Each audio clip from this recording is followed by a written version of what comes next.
Hi, this is Todd Howard of Bethesda Game Studios, and we're here to show you a sneak peek at our latest game, Skyrim.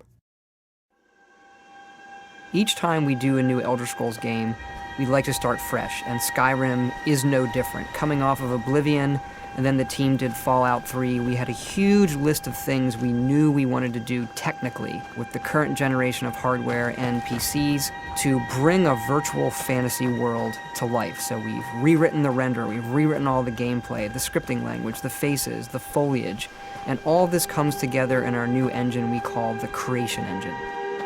So we're interested in all the little details like this plant here, the medium details of these logs and trees, and all the way up to distant mountains. And if you've played our previous stuff, you know that mountain is not just a backdrop. You can walk all the way to the top of that mountain. And it's a huge world. Like our previous games, you can create any kind of character you want and then go do what you want. The game's primarily designed as a first-person game, but you can also play in third person.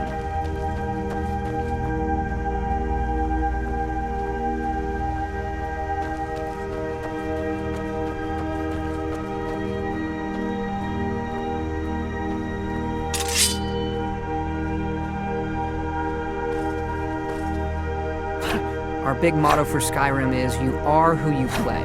So whatever you have in your hands, or whatever you're using, you're going to get better at, and then you're going to level up. The right trigger does your right hand, and the left trigger does your left hand.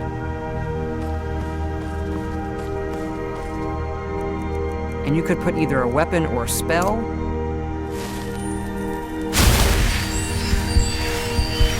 You can also dual-wield spells. What's really cool here is, if you put the same spell in both hands and pull both triggers, you can get a bigger, more powerful version of that spell.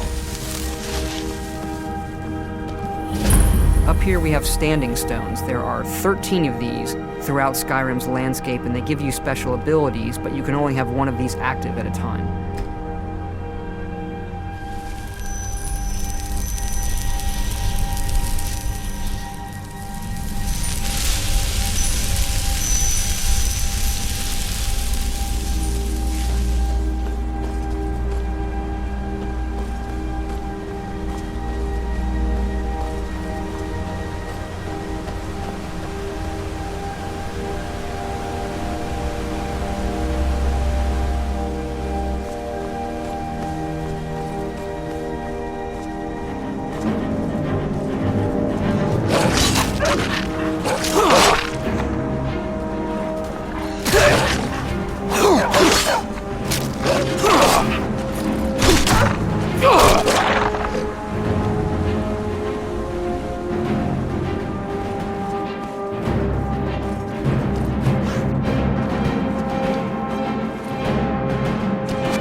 This is your character menu. Here you can see all your items, not just what they do stat-wise, but also what they look like. Each of the thousands of objects you can find can be zoomed in, rotated, and looked at in high detail.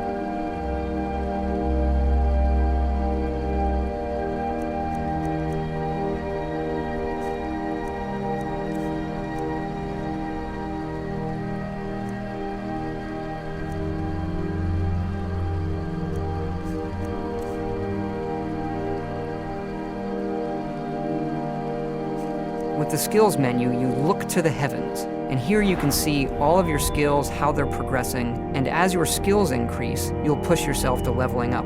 The higher the skill, the more it affects your level progress. And when you level up, you get to pick a perk. Each of these skills has its own perk tree. As you develop your character, it's like the game is drawing this custom constellation for who you are. Lastly, we have the map, and we're just going to pull the camera back here and show you how the level of detail system works in the game. We're just rendering the whole world.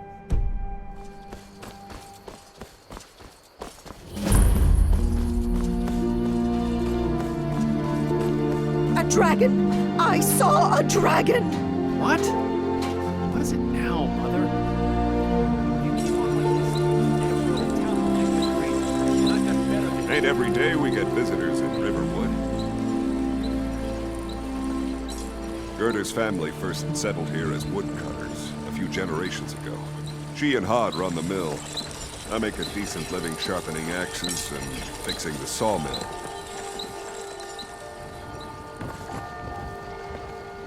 Here for work?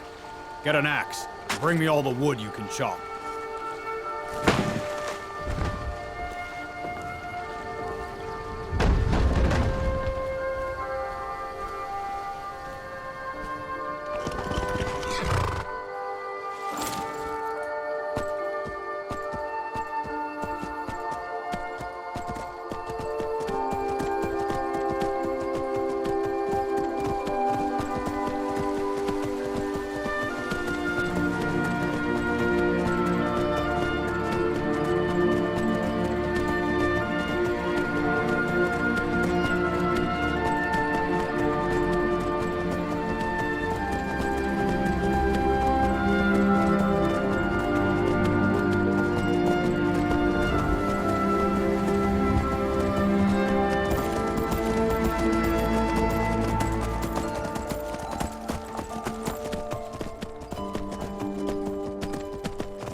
This mountain here is the tallest mountain in Skyrim. It's called the Throat of the World.